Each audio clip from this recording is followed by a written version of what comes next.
Good afternoon and welcome to the first edition of Zaruri Debates by My Right to Breathe.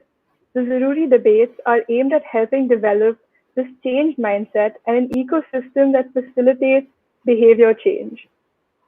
The debates will engage multiple stakeholders, but primarily be focused on students who we believe will be the doers and influencers in communities. I'm Ketki Tyagi and I'll be moderating the debate along with Srijani Datta. Thank you for joining us. Srijani will now introduce the debaters. Hello, everyone.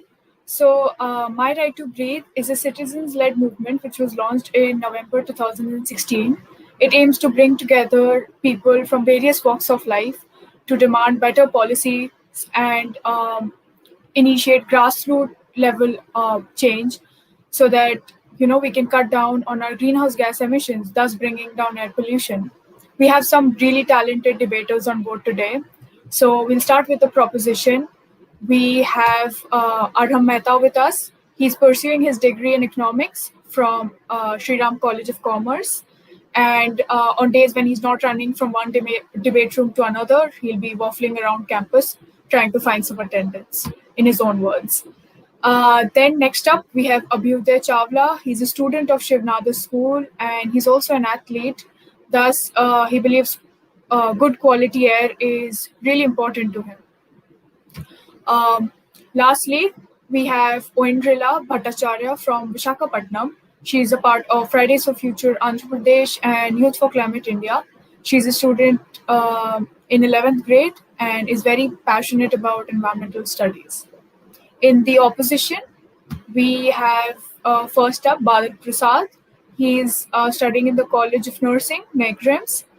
He's from Lakhipur, Silchar, and is a part of Save Northeast campaign and FFF Barak. Next up, we have Manya Anandi. She's 16 years old and she studies in Gurugram. She's been a climate activist for over 3 years now and has organized various student protests for climate action in her city, as well as worked at the grassroots level to raise awareness about local issues impacting the climate crisis. Last but not the least, we have Medha Sood. She's a 16-year-old climate activist from Sri Ram Millennium School, Faridabad. She is also a part of the graphics team at Re-Earth Initiative. Now, Ketki Tyagi will explain the structure of the debate.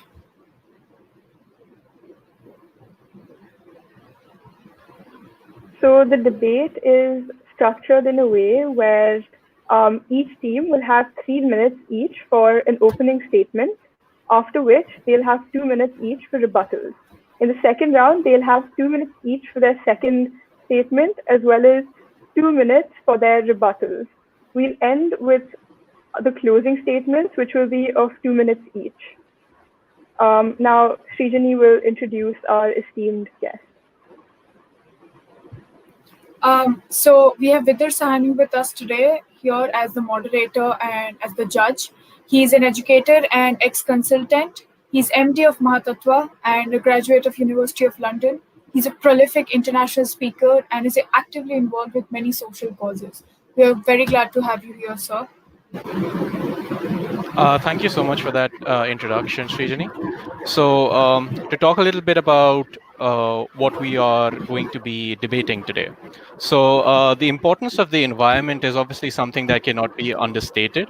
Whether we look at environment as a resource, which promises to be a major driver of growth and development, or whether we looked at it as a fundamental part of Indian polity. It finds mention in both the directive principles of state policy and the fundamental duties within the Constitution. And the right to clean and a healthy environment is also considered a right to life as found by the Supreme Court in a judgment in the past few years. It is therefore no stretch to say that the environment forms a critical area of concern for any citizen in India, not just as a part of concern for themselves, but also about the world around them and as a part of their own duties as a citizen. It's not surprising to find that environmental education is considered a key part of the education curriculum in our schools, at least on paper. However, we must also ask ourselves, perhaps, whether this knowledge imparted to us is sufficient to not only discharge our duties as a citizen, but also whether it's leaving any gaps within our understanding of the environment. And with that in mind, let's start the debate and hear from our esteemed panelists.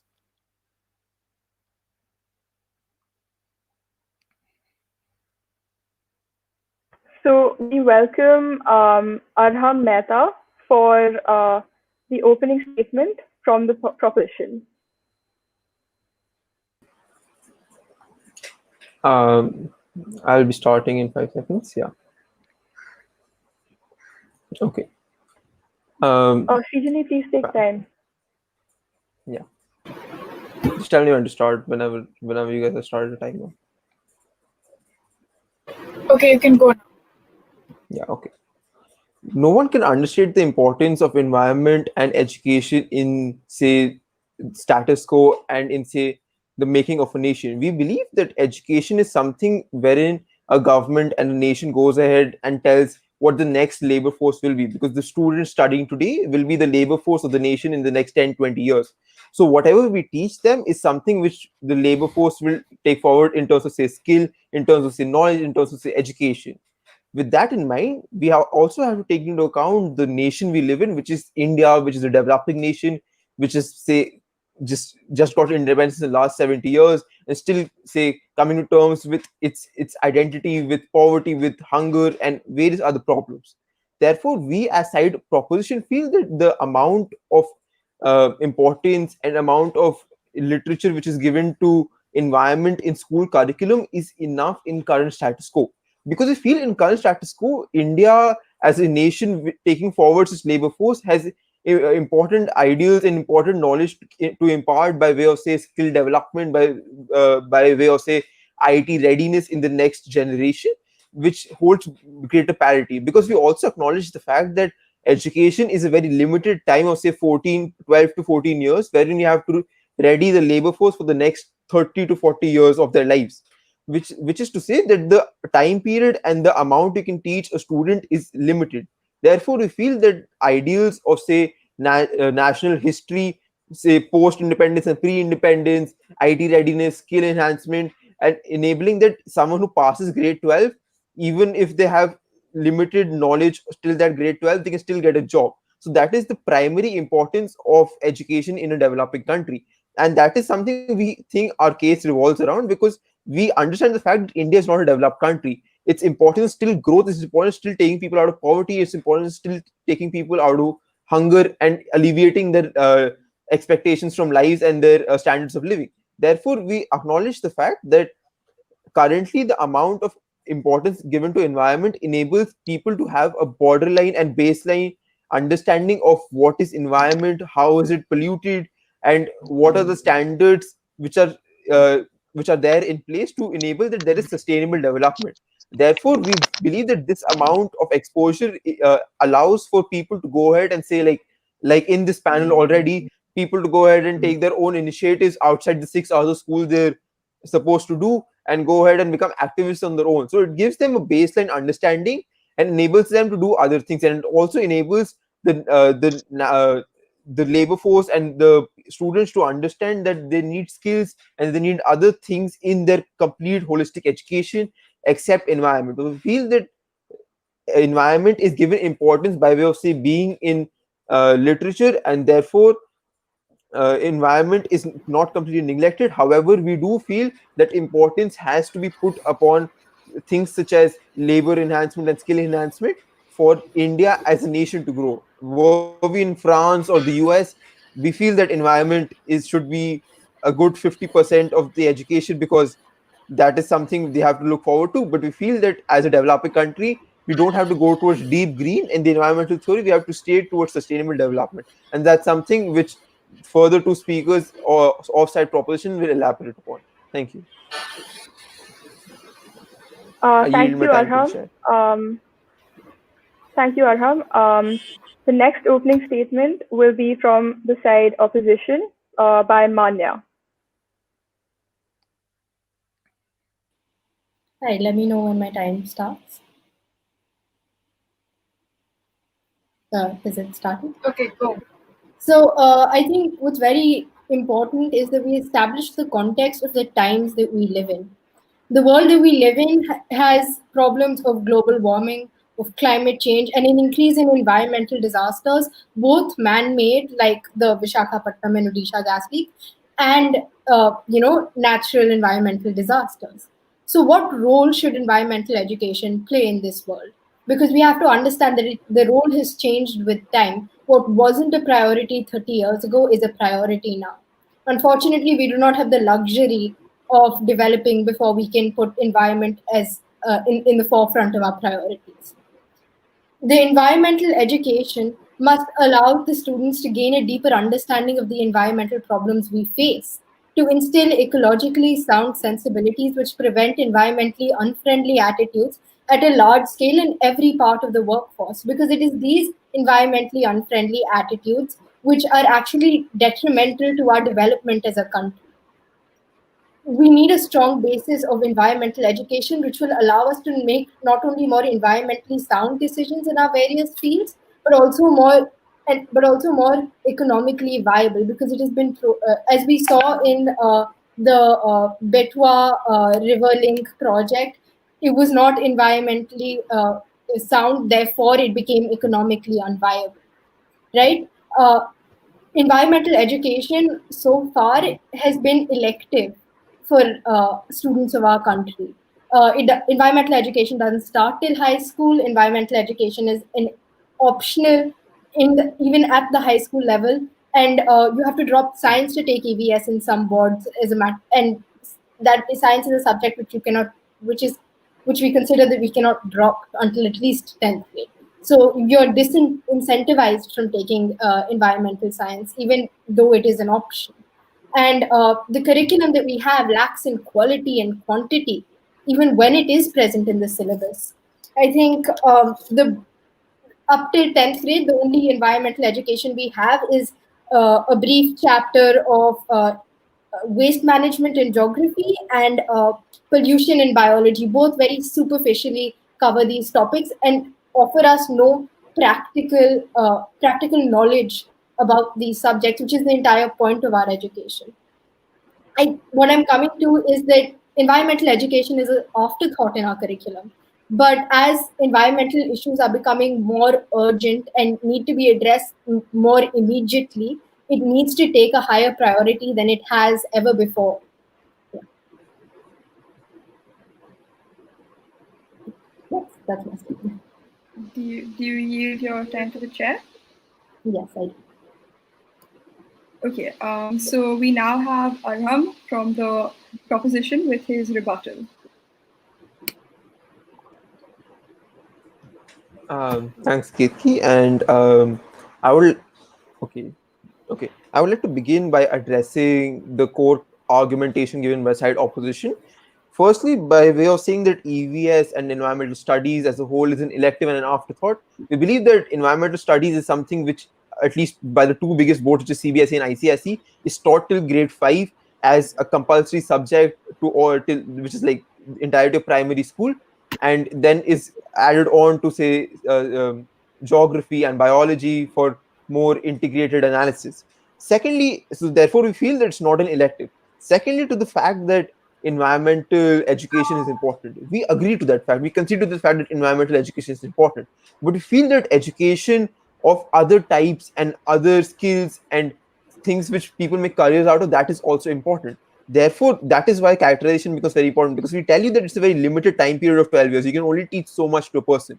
Therefore, we feel that the trade-off which is being said, that people getting jobs right now and people not getting unemployed as soon as they get out of school because they can't afford college and they can't even get a job, we don't feel that that is a burden and that is a liability we at side proposition are justifiably taking. We feel that environment is given enough importance in current education, and we feel that taking away from other aspects of education is something we are not okay with, because you have to understand on side opposition that it is a trade-off. You can't have the best of both worlds. That's a utopia. We have a trade-off of saying that either you do more of environmental education or you teach the people how to get jobs. We feel that the amount which is being taught, we understand that it is not enough, but anything which you taught is not enough. That is why school is only 6 hours and not 12 hours. You can go ahead and go and research more. You're giving you a baseline of what is happening, and that is what we on site proposition are advocating for. We're advocating for that borderline and baseline and minimum environmental knowledge to still be there, but we are advocating for more of other skills. Thank you. Thank you, Arham. We now have Medha from side opposition for their rebuttal. So the opposition will have you believe that our main focus right now should be labor enhancement. So let's talk about labor enhancement. Right now, there is a very large unemployment. There is very large unemployment in the job market. If we teach our students better environmental education, then they can opt for new opportunities in the field of environmental sciences. Isn't that labor enhancement? And also, I would like to add that when we talk about, we've already exhausted our resources. We recently, on 22nd August, Earth Overshoot Day was, just brought up. And since we've already exhausted our natural resources, how are we supposed to develop as a nation and grow as a nation if we don't have the natural resources to do so? Environmental education, if we incorporate more environmental based education, then we will definitely be able to grow and prosper better. Also, right now, the syllabus that we teach in our schools is not really, it's not really environmental curriculum wise, it's more infused with other mainstream subjects. So if we specifically focus on the environment and teach students how to think specifically about the environment, then we believe that it would be better for us in the greater run. Now I would like to yield my time to the chair. Thank you, Medha. We now have Angela from Side Proposition for the second statement.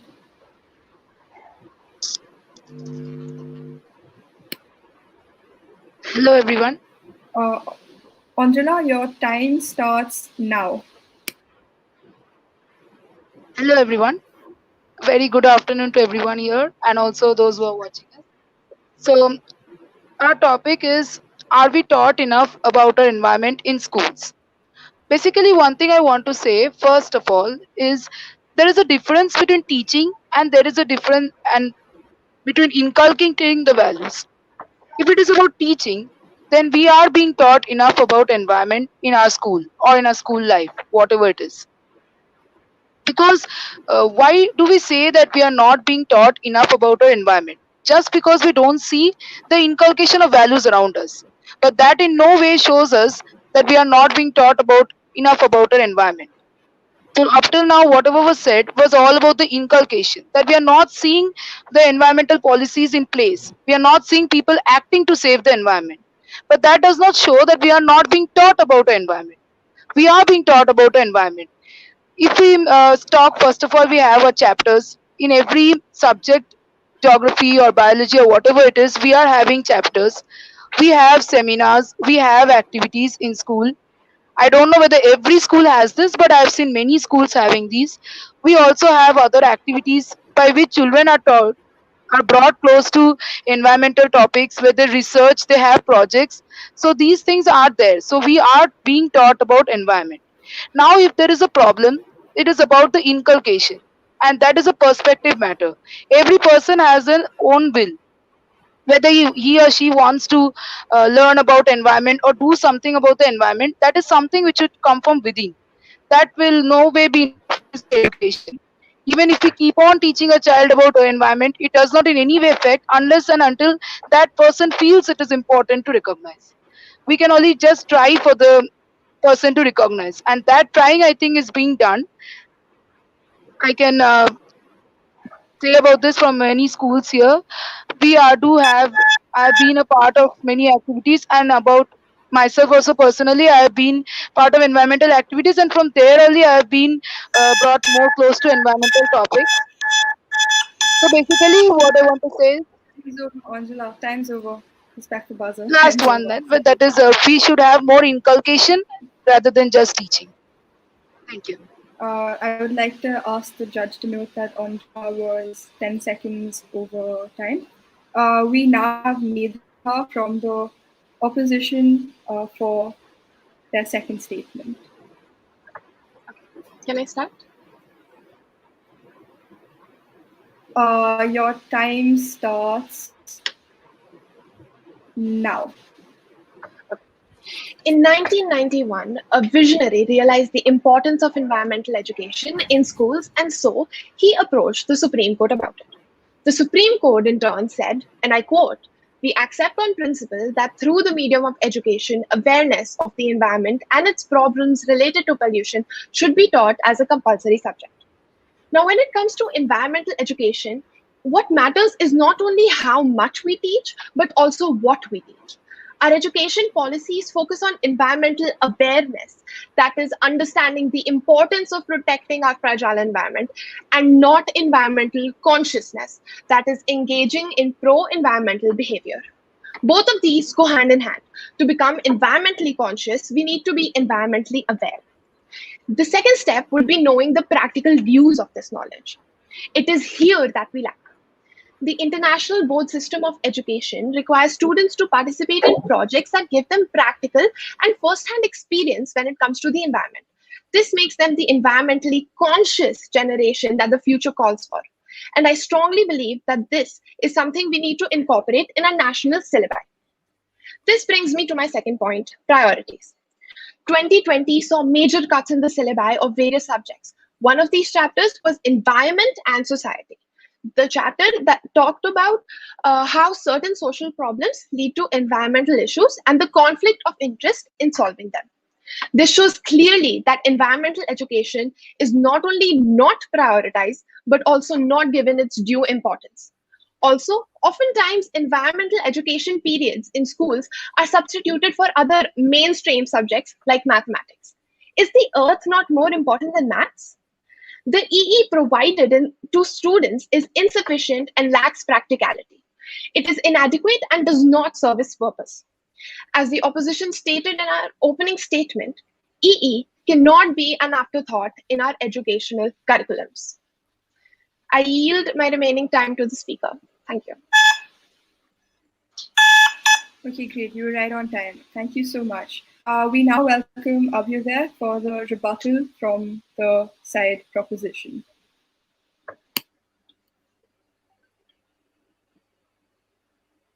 Hello, am I audible? Yeah, Abhyuday, your time starts now. So just as my teammate said, education is something that needs to be taught to the next labor force. In the current status quo, the amount of environmental education is more than enough. We are a developing country and we must focus on other holistic skills required to survive in the future. We do believe that the environment does take precedence in further developed countries such as France, USA, and the Great Britain. However, in a time period of 12 years, there's only a certain amount of life skills that one can be taught. In a country like India, where the unemployment levels are extremely high, do we really suggest that we trade such important skills that are required for the future, skills that people will use in their livelihood for in the environmental education? The sheer fact of the matter is that no amount of environmental education will create enough job as traditional skills. It is predicted by 2022, 300,000 jobs will be generated only in the field of renewable energy. And people, as we move towards the future, everyone is trying to find alternative forms to oil, and we want to reduce the usage of oil. But the fact of the matter is, in India, we already employ 5 million people in the oil industry. Do we really think it's fair to give up these people's jobs? I'd like to yield my time to the chair. Thank you so much, Abhyuday. We will now have Manya for the second rebuttal from side opposition. I I'd like to start by saying that the educational curriculum in itself, as it exists in implementation, is outdated. So environment is not the only aspect which is in need of complete rehaul. Therefore, I think that there needs to be a reprioritization of what we teach our students, right? And what we are being taught about, the environment, while it may, in some cases be all right in quantity, it definitely is not in its quality. And as mentioned by the second speaker of the proposition, that that in their particular school, they were taught about the environment. But what we must recognize is that everyone on this panel comes from a space of privilege. Every single person on this panel comes from a space of privilege. And unfortunately, the environment has been ruled as an elitist issue. It is not an elitist issue. Everyone should be educated about the environment. And there are many spaces, there are a majority of spaces, in fact, give priority to, do not give sufficient priority to the environment. We do not, I emphasize this, we do not have the luxury to develop before we focus on the environment. We are working on a time crunch here. Unlike other countries, we do not have the luxury to develop on coal power and then switch to renewable energy. We need to make the change now. And yes, the labor is important. So why don't we take the labor that is currently working in the coal industry and then try and guide them towards the renewable energy? Why don't we change what we're investing in? I'm not saying the opposition is not saying that we need to be shutting down these sectors. We're just saying that our people need to be better informed so that they can take better action. Thank you. I yield my time to the chair. Thank you so much, Manya. We now have Abhyuday from Side Proposition for the closing statement.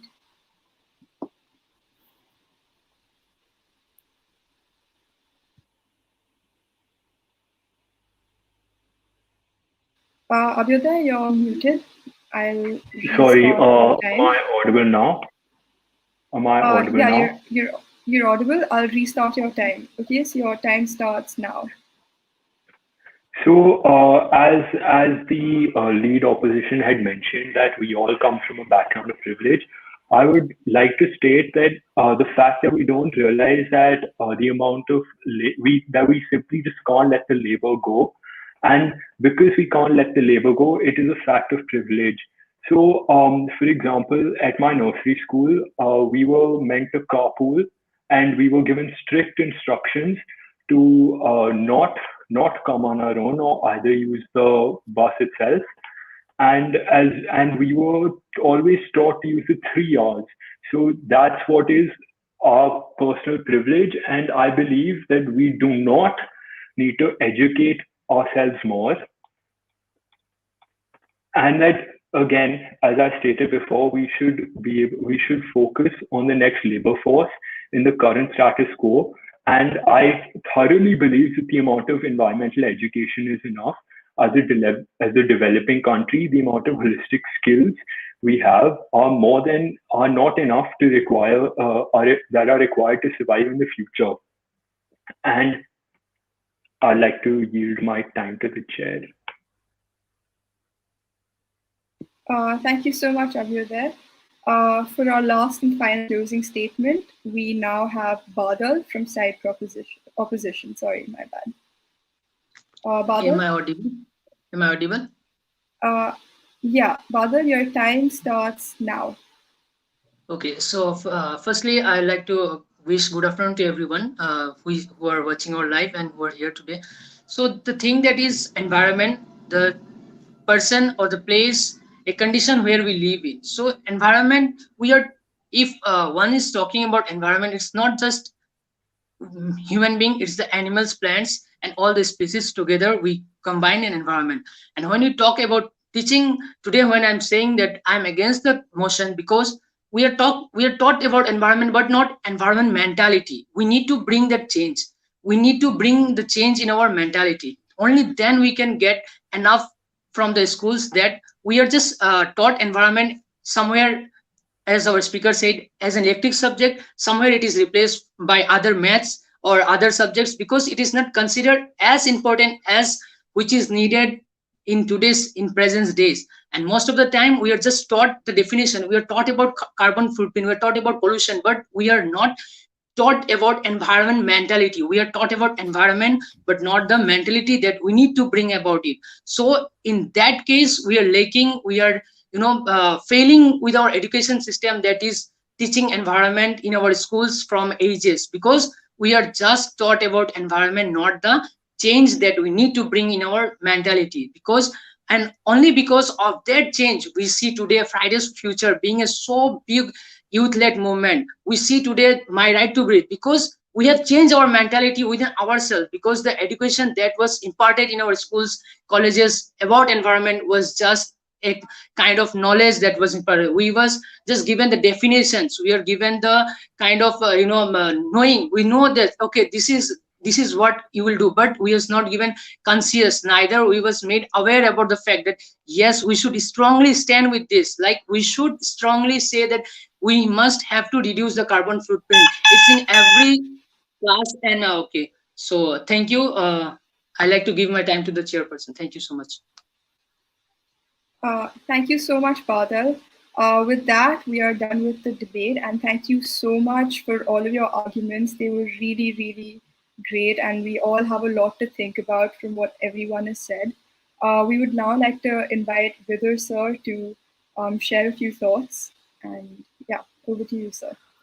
Yeah. So I believe there were a few questions from the audience. Why don't we start with those? It would be interesting to hear the panelists' perspective on those. So the first question we got was, should we look at environmental education only symbolically, or a lifelong skill and behavior change? Are there So if any we could have, So are there any panelists who would like to take the question? If we could have somebody from one person from each team, so that they can both give their perspectives on the same. Okay, so I'm from the opposition. Yeah, we should definitely look at it as a behavior change as well. But I think it starts when we are aware of the environmental issues. Only when there is environmental consciousness, environmental awareness, can there be environmental consciousness, right? But the problem is that majority of our population does not have the basic environmental knowledge. And when I talk about environmental knowledge, I don't just talk about the biological and geographic parts of it. I'm also talking about the policy aspects of it, and what we can really do about it, and the economic aspects of it. And if we don't have this base, then how will you develop the skill, or how will you develop the change in your behavior? We just want to offer them the knowledge. What decision they make based on that is their own choice. Thank you so much, Manya.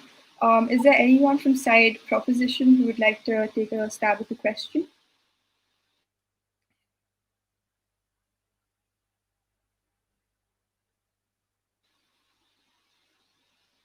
All right. In case there's no one, we have another question, which says, "What should we not have enough? Should we not have environmental education from younger grades than class 11?" Would anyone from the position or opposition like to take up this question? Yeah, okay. With respect to younger grades not having environmental education, as I mentioned in my rebuttal speech, that till class grade 5, in two of the biggest national boards, which is ICSE and CBSE, environmental studies is something which is compulsory for all students. So all of us, if we come from either of these boards, which like 90% of students come from, we have studied environmental studies till grade 5, and then it gets dissected into biology and geography, because then it becomes more specialized, and then it becomes an elective in grade 11, where we choose commerce or humanities or whatever. We can also choose a subject, and say instead of accountancy you can choose environmental studies. Then it becomes a more specialization course for greater grades if you are inclined towards environmental studies. So we already have that. Would anyone from side opposition like to answer the question? Yeah, I'd like to answer this question. So I believe you already have a certain amount of environmental education in the younger classes, but I strongly believe that the quota that we have for this needs to be enhanced. What we teach right now is not enough. It's inadequate, and like we said in our speeches as well, it's insufficient. So we already have this, but I think that we need to focus on it more. Right now, it's infused with other subjects. We need to make it a separate, more a major sort of subject that needs to be given as much importance as the mainstream subjects. And I just like to add something to that. The syllabus for in EVS in the younger grades includes chapters like invention of the wheel and means of communication. So while it is definitely labeled environmental studies, the content is not up to the mark and it does not deliver what it should. One more thing I would like to add to this, we have environmental subject from the younger class, but the thing is that we are just kept environment as an environment, not the change in the mentality. Only the facts that remain I strongly believe that the facts that is wrong here is we have to change with the mental state also. It's not just books and papers and exams. It should be changed in the mental state also, which a teacher, a school plays a great role to mold the future of a child or of any of a student. The teacher, the schools plays an important role to mold that, and in which environment should change to environment mentality. Thank you. Thank you, everyone. The next question is about all of you and your personal lives. It says, can panelists share what they have done in their personal lives with regards to environment? Did you face pressures from family and friends? So I guess maybe everyone could answer that question. So I would like to go first. Please go ahead. If I may. Okay, no, Manya, please. No, go ahead. So, as an athlete, I've participated in many tree plantation drives. I've raised awareness. As an athlete, it is very important for us to be aware about the environment, because of the air we breathe. It's extremely important while swimming, while playing basketball, while running. And in regards to my pressure from my friends and family, I feel like my family has always, touch wood, been extremely supportive of me and in my initiatives.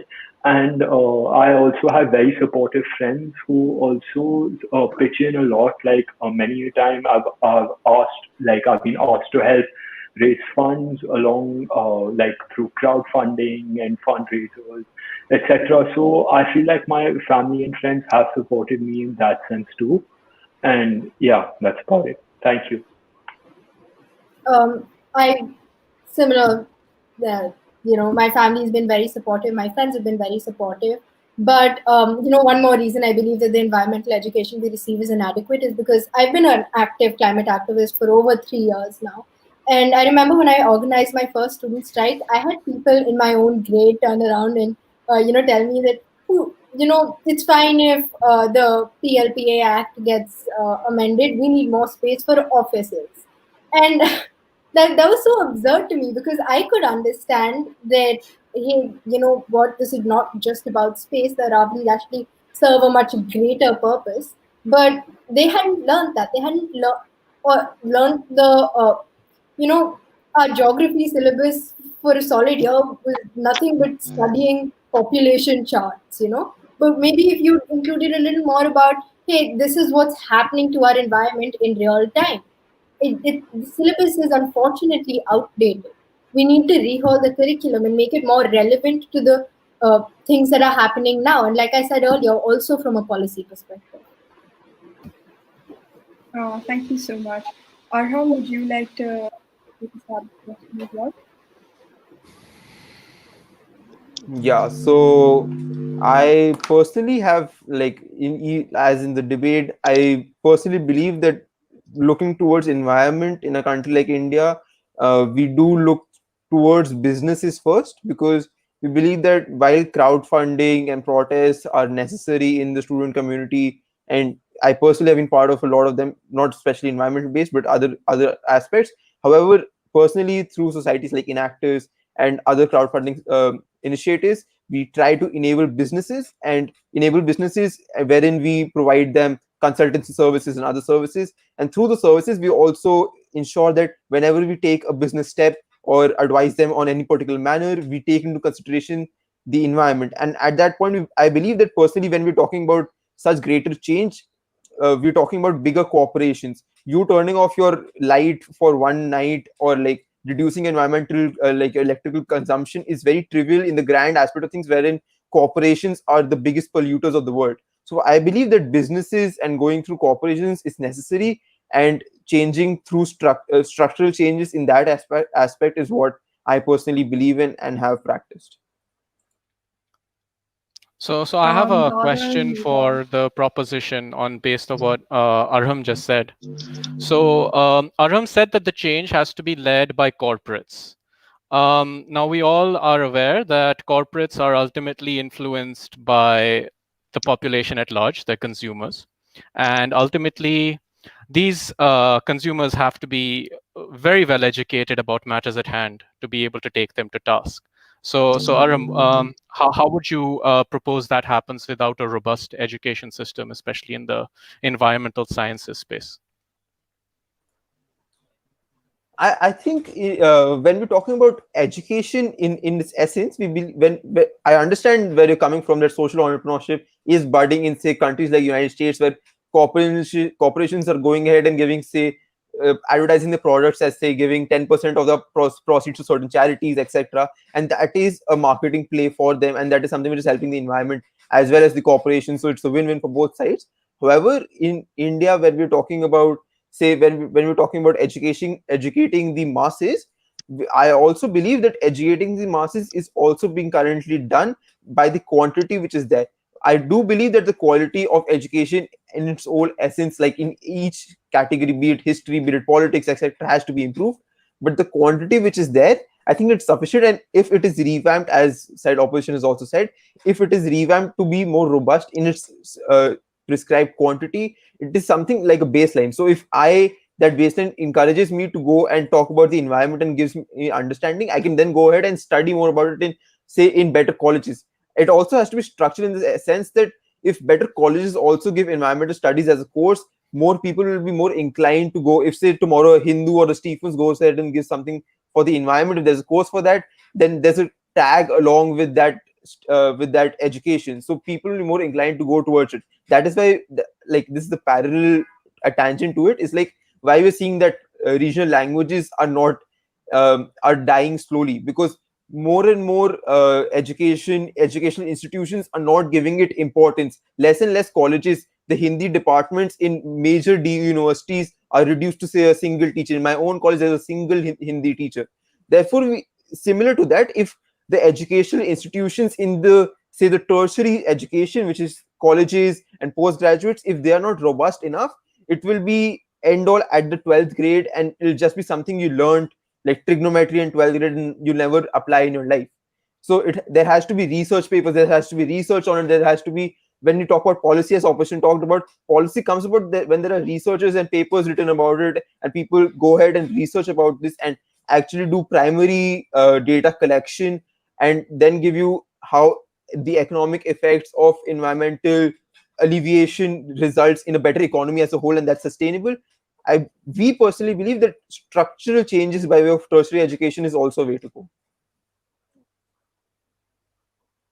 Right. So I have a follow-up question for that. You talked about the importance of environmental values in your debates, the proposition. Now, Yeah. I want to ask how you propose that environmental values be imparted to students without an increase in what we are being taught and how we are being taught it. Okay. Anybody from So the proposition can take that. Okay. I'll let my other two speakers engage with that. Yeah. Sure. Sorry, I was having a little bit of an issue. So do you mind, sorry, Yeah. repeating your So question? one of the points that your team mentioned were about the importance of environmental values vis-a-vis environmental education. So how can we impart environmental values without an increase in both how we teach environmental studies and how much we teach the students? I clearly believe that whatever environmental education should be a little more hands-on. We have a lot of new age schools such as Shiv Nadar, Shri Ram, Step by Step, who have all laid a lot of emphasis on hands-on activities. Like the schools have organized so many drives. Like I'll give you my personal anecdote. I used to be in Step by Step Panchsheel as a child, and the teachers used to make had quite a few tree plantation drives.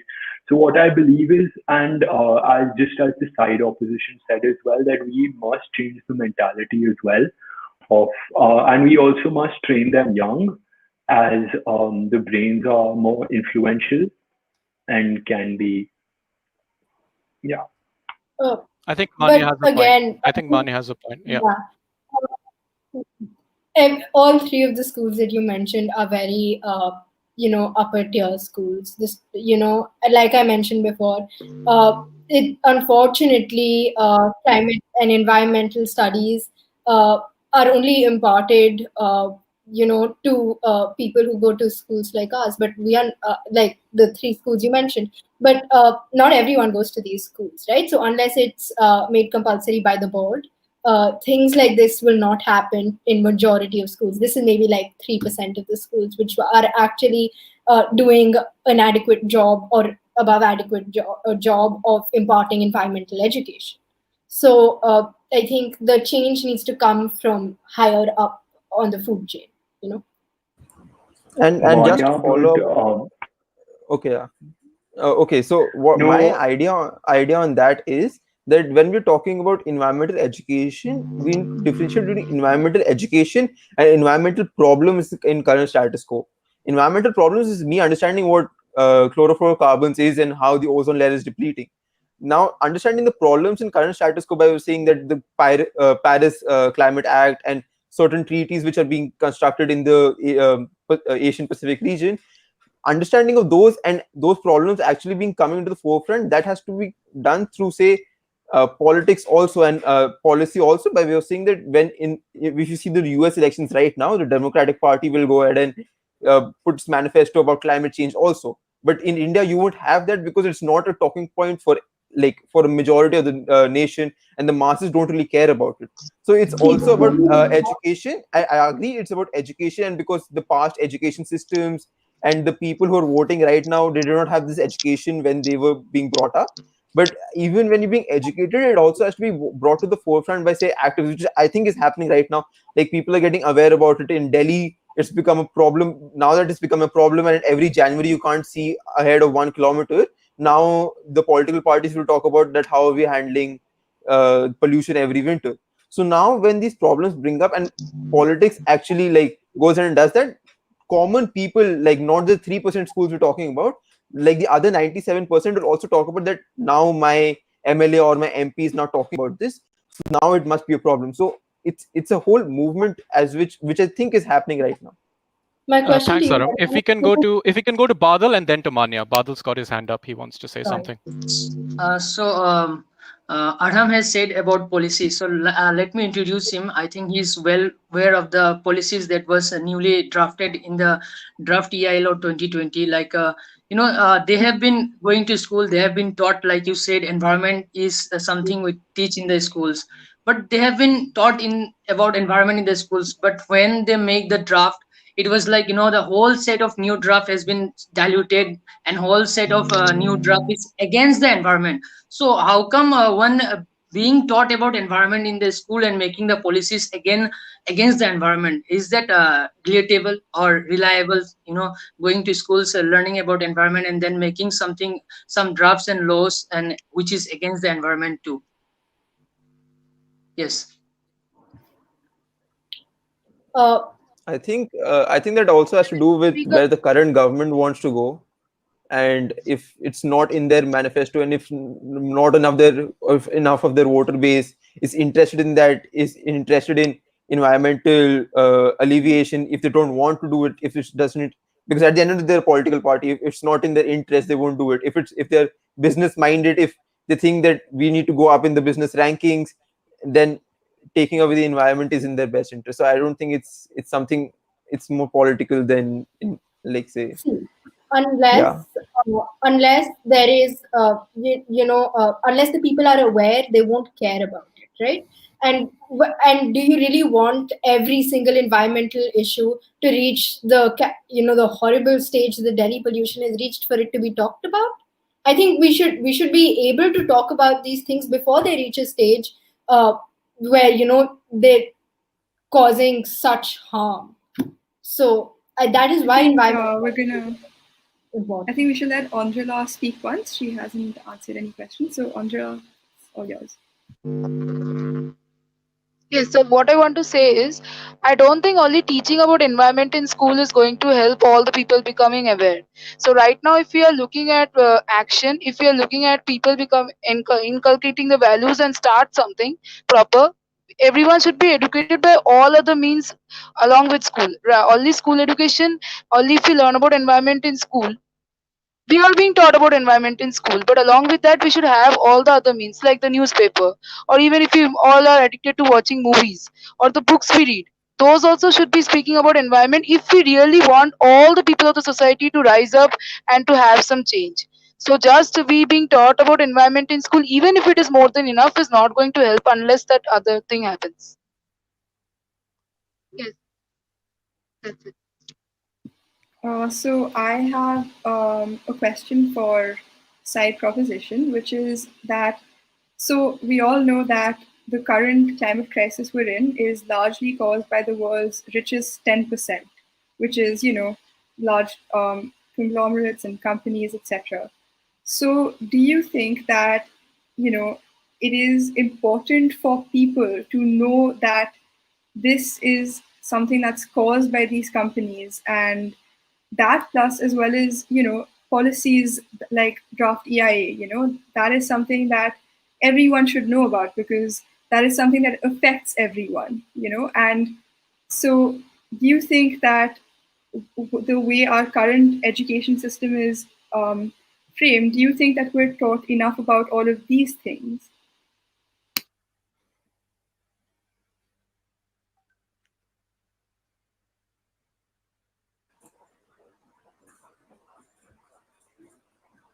Okay, with respect to how much we're taught about this, and with respect to how like current climate problems, again it becomes that when EI is drafted, it's when we're talking about general awareness as a whole.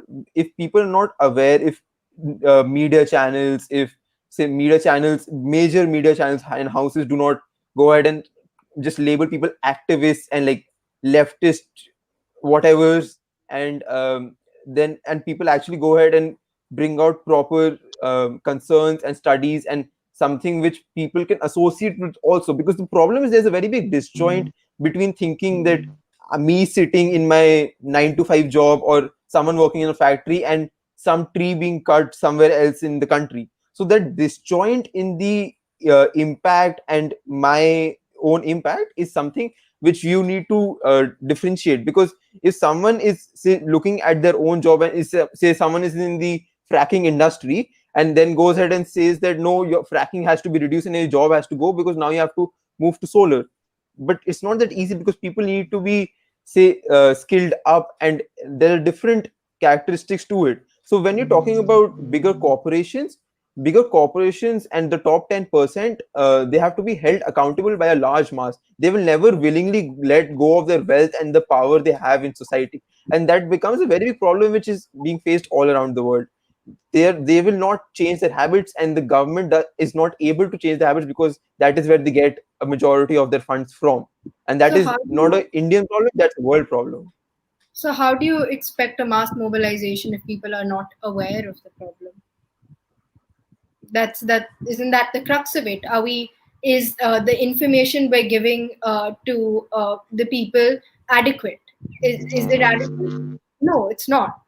That's what we've been arguing, that for people to be able to make every single one of these these decisions that we've discussed so far, they need to be informed, but they are not informed because the current environmental education system is not working. It needs to sort of be rehauled. We need to find a different way to do things, or at least change the syllabus so that people are given the information that they require to make these decisions intelligently. I think you need to differentiate between education and awareness. Your textbook is not a newspaper which will be getting updated every 2 months with any environmental problem and act which comes up. The textbook is supposed to give you baseline information, and awareness, something which is given to you by your news channels, your newspapers, by radios, by podcasts, or any source of information which you garner. Until they think that it's an important issue, if the number of activists and people, when people protest, and when it happened in Delhi pollution, like things like Delhi pollution, when it happens, people go ahead and protest. And when that protest, and where enough of us youth stand up, that is when these media houses take notice, and that is through them the masses take notice. So I think that's something of a responsibility of us as youth, not something which we should expect from our textbooks, but something we need to do on our own initiatives, by our own agencies. So so I I'd have like a to question. counter that. Yeah, sure. Badal, why don't you Okay, sir. go ahead?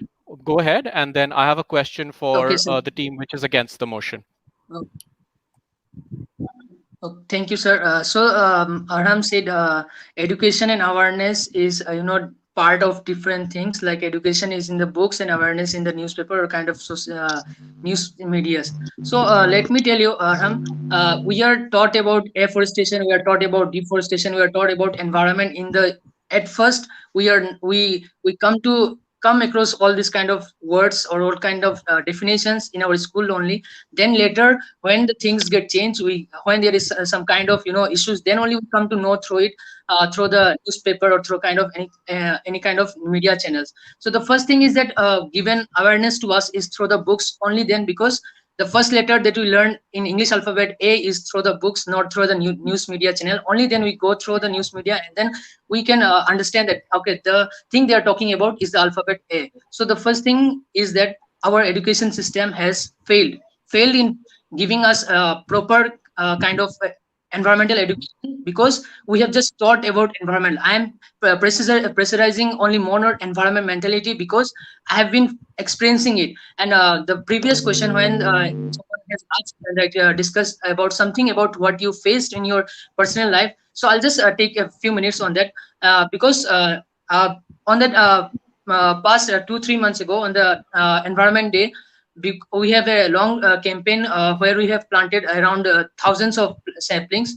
So some plants are just in my society, and when I see that many of my society members have been going to school, many of them are educated, but what they do, they go and they break the the growing twigs of that plant. So what is the use of that environment education that doesn't teach you to save that plant? We are taught that a safe plant, it gives us oxygen, it give us life, it is habitat to other animals, but what is the use of that education that we go and break the twigs? Because the change in mentality is needed. Only then we can impart that education and environment mentality together, which will no other than leading us to come up with new kind of movements. Like, again, I'm saying again, for the Fridays for Future movement, there are many others, like even the My Right to Breathe, because we have changed with the environment mentality. We have changed our mentality because something is happening wrong that is not in or inculcated in our schools. Only for that reason we are here today discussing and getting a more brief about why things are wrong and why things are right.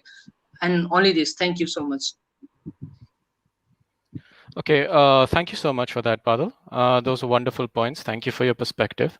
My next question is for the team which is speaking against the motion, and it's a little bit more technical. So, as we know, the environmental movement has come about from a position of privilege. It has come up in developed countries. It has come up with countries with really high GDP, a very high quality of life. Countries that have, had a very adverse environmental impact in the past. So that brings us to the North-South divide. Now we are being told to develop as developing nations, as nations which have been exploited in the past for resources. And we are expected to level the playing field and do so without being at the cost of the environment. So given that, how do you propose we go about environmental education and our approach to environment in general? So I think the first thing when we're talking about this is to recognize the fact that that the countries that developed earlier did so at a massive environmental cost, right? And now we're being told that, hey, that was the easy way to do things, and now you can't do that because now we know better. And yeah, that is kind of, it feels like it's unfair, but we don't really have an option, because if we do keep using unsustainable methods to develop, then we are quite literally leading ourselves to our doom, right? I mean, it sounds very horrific when I frame it like that, but that is what's happening, right? So what I would propose personally would probably is not like, as earlier the proposition mentioned that you can't have so many people lose jobs. So I'm not saying cut it off. I'm not saying that cut off or stop all coal mining or stop everything. I'm saying that we should gradually start to move away from it. And when we start creating jobs in the sectors of say sustainable energy, etc., then we must create these jobs so that people can move to them, right? So when you talk about it in regards to environment education, the moment that people are educated about the environment, they will they will have the knowledge to be able to say, hey, this is brand A, which is, or company A or whatever, which is not environmentally friendly, and hey, this is company B, which is environmentally friendly and has gone the extra mile to be environmentally friendly. And so when they choose because they are aware and educated about the problems, when they choose company B, then company B will be able to create more jobs, so that when eventually the environmentally unfriendly company loses its market, those people will have new jobs to go to. So it's not a overnight solution, but it's a gradual solution which has to come, which can only happen when we empower the people with knowledge. So if we could go to Madhya, Badal, and then back to Aram. I can see him nodding over there, so I think he has something to say. Okay, so I think the way to go, like Manya said, sustainable development, that is one way. But I think the more immediate and the faster way to go about it would be to cut back wherever we can in our individual lives. So if we teach students about, say, using public transport, not using your private vehicle all the time, then we're teaching them to save some resources for later. Now, here the problem that comes in is that our public transport system is not that great. With the introduction of metro, there has been improvement for sure, but even if we incorporate that, there is a long way to go in terms of public transport. And apart from that, I just think we need a balance. If we have a balance between, I wouldn't say development per se, but if we just have balance in our individual lives between what we do that is detrimental to the environment and what we do to save it, then I think we can really, improve, because in the end, it's the tiny drops that make the ocean. All right, Badal, then Arham, and then Abhyodaya. Yes. Okay, like sir said, India is a developing nation, so development is really a slow process. And one thing that we should keep in mind is we want this earth for our future generation, and it's not just today and end it up today. We have to keep and think for the future generation too. Thank you. So Aram and then Abhyuday. Yeah, and okay, Aram, you can go, and then after you, Abhyuday can speak. Okay, fair enough. Firstly, talking about what Manya said about saying that we even though like it's a trade-off that we will lead to eventual doom, we also have to acknowledge the fact that when you're say talking about gradually changing from more less environmentally friendly things to more environmentally friendly things, this, due to the fact that these are new technologies, they have additional costs, not only by way of say making them, but also the infrastructure needed to set these up. Additionally, the fact that you also have to train an entire labor force for these things, so the cost assigned to this also leads to losses in other sectors, such as say people not getting enough jobs, people not being enough better skilled for these jobs, and therefore leading to things becoming more expensive. And by that extension, when you're talking about things which will lead us to an eventual doom, you also have to understand the fact that when you're talking about such a massive shift in the way we get our own energy, in the way we treat our environment, that also leads to losses, which will lead to losses in jobs, to lead to losses in people having food on their plates. Because when we're talking about like privilege, these are the people who are at the bottom end and people who will who feel the brunt of these decisions. And secondly, when we're talking what Madhya talked about saying the individual agency, that we should carpool, that we should use minimum energy, we should use minimum of our water resources, etc. Like we I understand that it feels more empowering to say that we as an individual can change the course of the world, and I acknowledge the importance for individual changes, that we should not waste our resources, but we should also take into account and acknowledge the fact that the top 20 that 20 of the top corporations lead to 40% of the world pollution. So 20 corporations lead to 40% of the pollution in the world.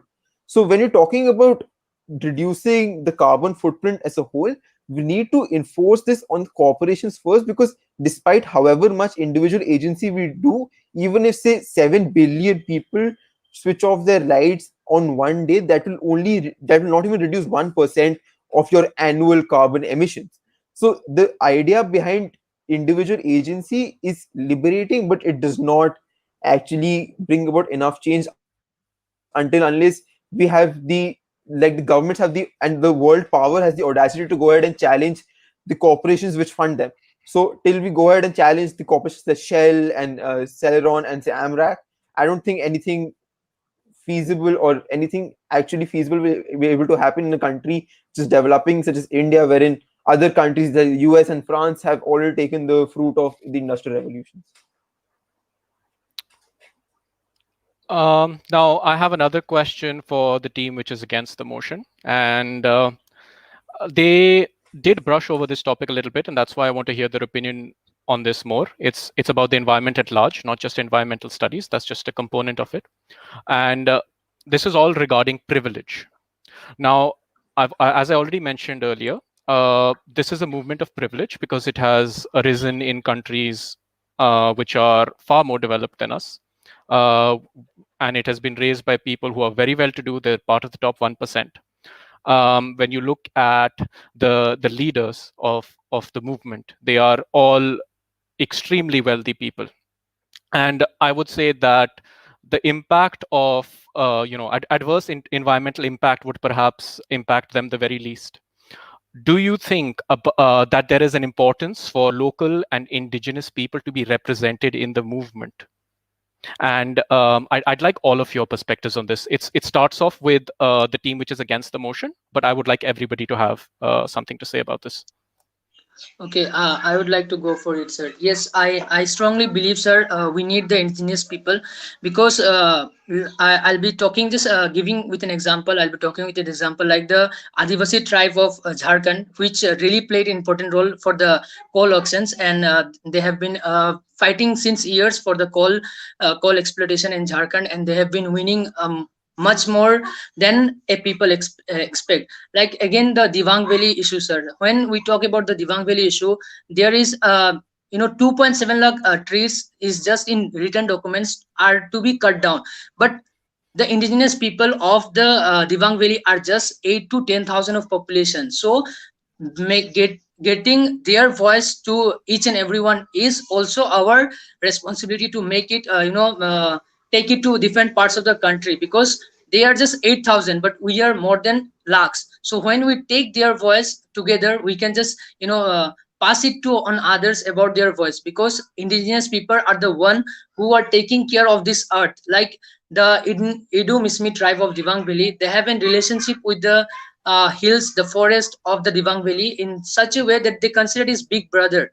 Like when they have festivals, they have kind of rituals where they consider them as big brothers. They pray, they have some kind of cultural relationship with them. So when we bring the cultural relationship of the indigenous tribes, indigenous people with the forest, with the kind of hills and all this, so they are more into it, saving it more than us. We are kind of thinking that we should do, we are standing for it. Like we are coming up with the thing that yes, we have to stand for it because it's wrong, but they are the one who are doing it since their birth. Since ancestral history, they have been trying to save their forest, because the forest is the thing they come from. They have their livelihood, they have their medicinal plants, everything that the indigenous tribe, indigenous people do is that they save it and they protect it very well. Okay, next. I would like to give the time to chairperson. Yeah, Medha, please go ahead.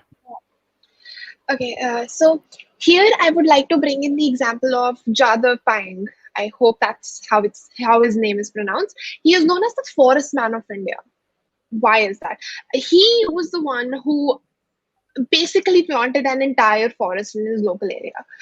If we didn't have him, and perhaps there are more people like him that we don't even know of yet, but if we didn't have him and other local environmentalists, then we really, I don't think that we could have been where we are today, because it's because of people like him that we are getting that our environment is getting better.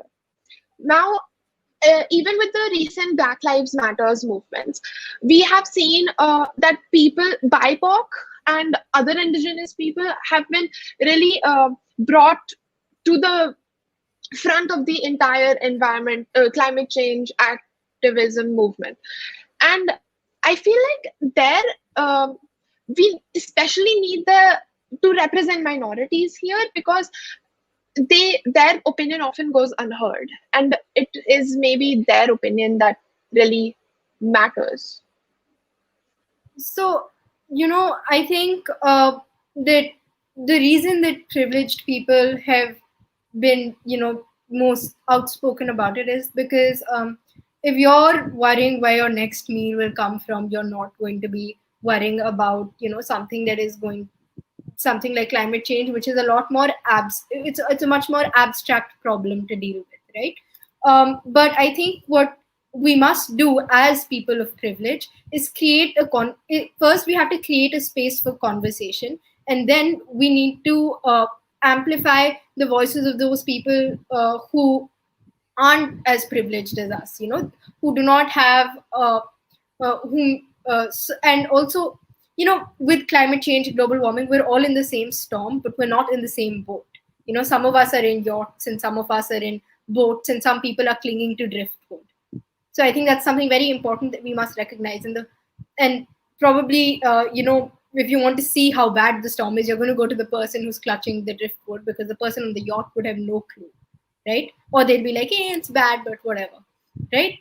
So I think it's very important that once we have created a space for conversation around, environmental issues, that we use our voice to amplify the voices of those who aren't that privileged. Like, for example, with the entire Konikamal, I'm sorry, I'm not entirely sure if I'm pronouncing it right, but the Konikamal mercury poisoning incident, right? What happened was that there was one rapper who was privileged, and she took that and she created a song about it, and that's what finally caught everyone's attention. So as privileged people, it is our responsibility to be amplifying the voices of the people who are most adversely impacted by, these problems. Wonderful. Is there anybody else? Arham, would Abhyuday, any of you? Yes, Abhyuday, why don't you go ahead? I just want to make like a very small point. So in a lot of our government schools, like we see many such as Lakshman Public School, the student to teacher ratio is really low. And that's one reason why I believe these people do not like feel that they need to speak up, because they if they are not given the chance in their classrooms itself, then how are they able to speak up in general? You know what I mean?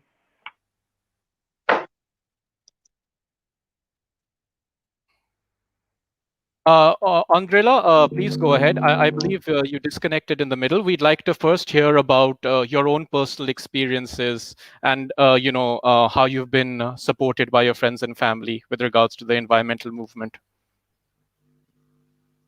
Yes. So actually,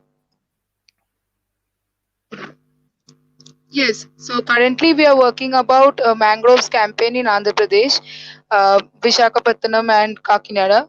So we have been working about that. We are having street strikes, and we have been meeting many officials also, along with the port trust and all. Apart from that, here in my own colony, along with the like local people support explaining to them, we have cleaned a waste land over here, and we have made a garden so that people don't throw waste, and people like they get aware about this. So that's one activity that we did. Apart from that, we were doing cleanups, beach cleanup, and also plantation activities. And mainly right now we are working about mangroves campaign. And about the indigenous thing, I want to say that yes, of course, we should be amplifying them. But in relation to our today's topic also, so environmental education in schools is fine, but these people, indigenous people, they are definitely not the ones who have received environmental education from schools. But yet they're environmentally aware and they're conscious. So environmental awareness is something that should come from within. And even about the labor and all, like poverty and all is there, but environmental education, environmental awareness is something which should be an integral part of every person. That is not just by learning any chapter from a school book. Once we read the chapter and we give the exam, we forget about it. Environmental awareness is not such a thing. It should be a habit, something that we do it every time, whenever possible and wherever possible. And here also in the mangroves campaign, we have been trying to help out indigenous people, because here fishermen and those people are the most affected if the mangroves are cut. So one important activity about indigenous people is the mangroves campaign we are doing. That's it. Thank you. Lovely. Does anybody else have a point? I think Aram hasn't spoken on with this regard. Yeah, I think Mana made very good points about the 1% and the elite people.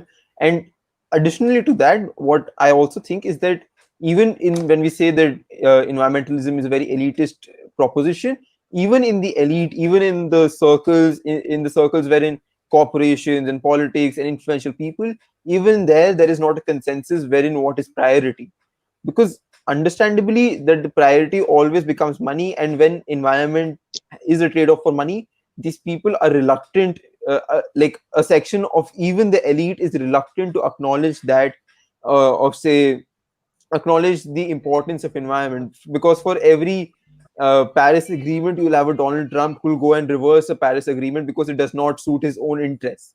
So, the thing is that there is also not a consensus between people that this is a problem which is imminent, and that imminence and that urgency is something which I think everyone has agreed to is something a very grassroots movement which has to start up, wherein these people feel that no, the people who are working for us, even they are getting impacted, and people are now really acknowledging the fact that we need to do something for the environment, and therefore we have to change our ways. We have to no longer just look at, say, we no longer just have to look at profits, we also have to look at retaining our customer base whose importance is changing more and more towards the environment. And unless that happens, nobody will care enough and give nobody will care enough to actually change their practices which have uh, like given them money and profits and taken them up to the elite 1% for the past however many years. and until their own customers and they're impacted in the where it hurts the most, which is their profit margins, and in the customer base, they will never change their own practices. Lovely. Does anybody else have any other points? If we are all good, we can proceed 1 minute closing statements by each speaker.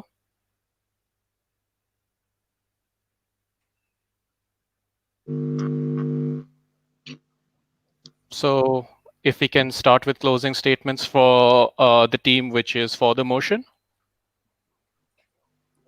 Okay, Each of you, so one by one, for a minute each. Yeah. Yeah, I'll start following my Andrea and then Abhyuday as our order, and I'll end by saying that we believe that education is a very important part in building a nation, because that shapes how the nation works, how the nation shapes up in the next 10-20 years, wherein we feel that environment is something which should never be taken away from education, but we feel that in taking into account the objectives and the ideals of what India is aspiring to be in the next 10-20 years, we feel that environment has been given a good enough recognition in its education system. However, the improvement in the quantity and quality of education is being essentially done in skill enhancement, so as to ensure that since India has the largest workforce in the world, that workforce is not unemployed, because that's also a challenge which we are facing. So we believe that the challenge of unemployment and employing millions and millions of people is larger than that of climate change, and that is something which has been recognized by the government and by the people as a whole, that we feel that the temperature rising 2 degrees is a lesser problem than us having jobs, and by that effect we believe that that's something which the education should also reflect, and does reflect in status quo. Right. Just to mention this before the others make their closing statements, this is the statements that I want you to make are with regards to the general discussion, not just your points for the debate itself. So who would like to go next? Anybody volunteer to go next? Yeah, Medha, please go ahead.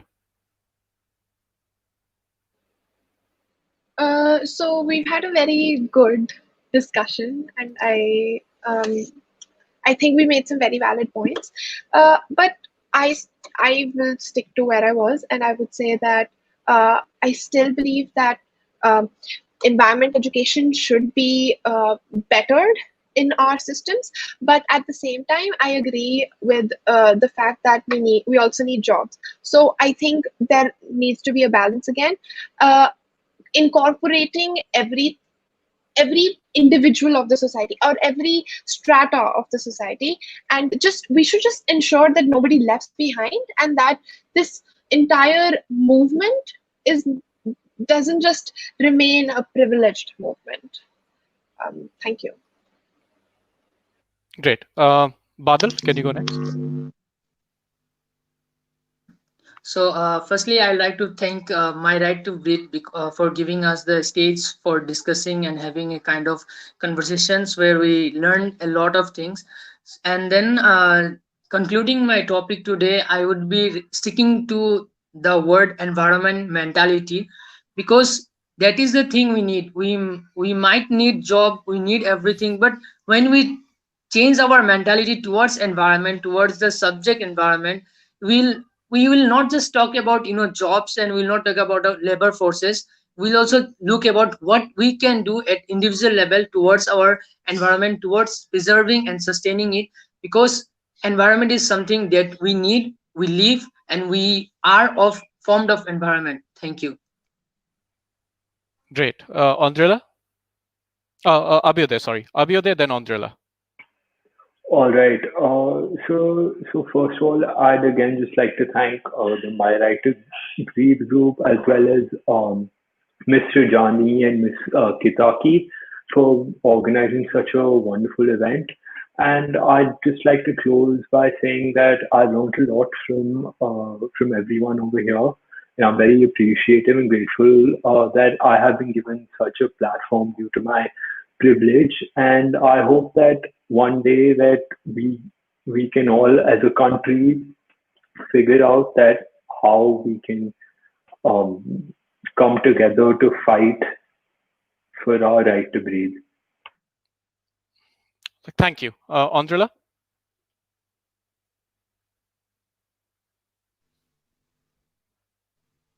Okay, so yes, thank you to everyone who has organized this debate, and the discussion was pretty good. But what I want to say is, I don't think we have discussed enough about what are the various ways by which we can increase environmental education in school or in other life. But apart from that, it was good. Fine. Okay. And am I missing out anybody? Is there anybody else who would like to summarize their remarks? Okay, I think we're done then. So I've been asked to adjudicate as to which team made a more compelling argument. But when I see the sort of discussion that has come about, I can see a lot of agreement between the parties. So I think one thing that we're all very clear about is that we need to focus on quality in our environmental education, and we have to talk about integration of environmental studies into our curriculum as well as practical application. So I don't really want to adjudicate a winner per se, because you guys are all in agreement of those points. So thank you so much for your time. And I believe we should also put this question out to the audience. And I think Srijani and Ketaki, so you can perhaps take over from here. Thanks.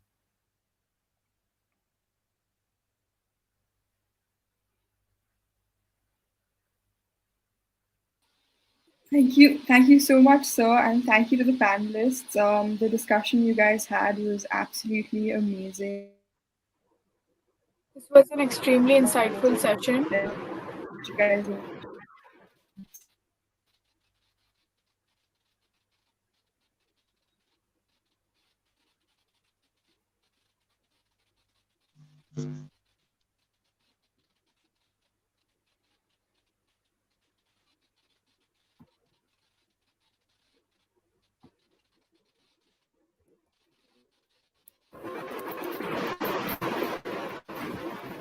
Thank you everyone for joining in. This was really insightful and I gained a lot of perspective on a number of things. So, yeah, thank you everyone for tuning in. Thank you to our judge and our panelists today.